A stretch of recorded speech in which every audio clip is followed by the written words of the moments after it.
Hey everybody, so I just wanted to jump on here today and leave my review for The Light We Lost by Jill Santopolo.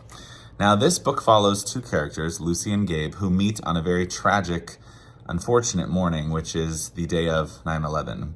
And the second that they actually meet each other, they just become smitten. Despite the tragedy and everything that's horrible going on in the world at that moment, the two of them just come together in a way that they just understand each other upon that very first, introduction, that first impression.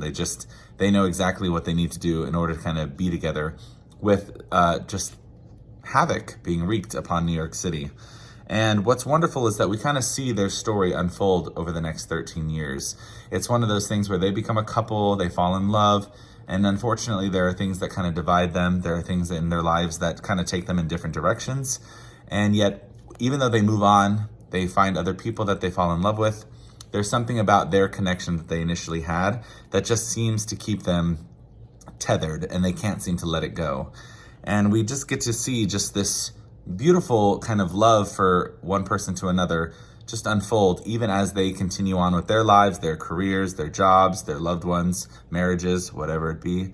There's just this really wonderful tie that they just can't seem to, disconnect from. And it's heartbreaking because when you find that person in your life that you just feel like is meant to be your forever person, the second that you're not with them anymore and that you find somebody else, it can be, heartbreaking because you're trying to move forward, you're trying to move on. It wasn't working. There's a reason in the first place why you two separated, whether it was because of a career or because it just wasn't a fit anymore. Sometimes when you know. And reading this was very, just heartbreaking in a lot of ways because we're reading it entirely from the perspective of Lucy's character. She's writing this as if she's writing letters basically to Gabe the entire time. It's all just from that perspective. We don't really see it from anyone else's point of view. And there are moments where as a narrator, I thought she was, I thought this was a little bit dramatic or this is a little bit too much. But for the most part, I understand where she's coming from because I think we've all been there where we thought we knew who our person was, or maybe we do think we know, but she's the kind of person that just, even though she's moved forward, she moves on, she gets married, not to spoil anything, but she kind of has this other life now, and yet somehow she's still tethered to the past and she can't let go of Gabe. And in many ways that we read through her passages, Gabe can't let go of her either. And again, this is a retelling of just over the last 13 years of their life and just the letters and the journal entries that they kind of share together. I say journal entries. It's not so much that she's writing it in a journal. These are almost like letters that she's speaking to Gabe for and asking him questions, even though he's not responding to them. It's just how she's feeling, as if she's just kind of writing her own personal collection down there and asking questions to him in some way, even though he doesn't actually answer them. It's one of those books that I think is a really special and unique story. I think it has a lot to offer.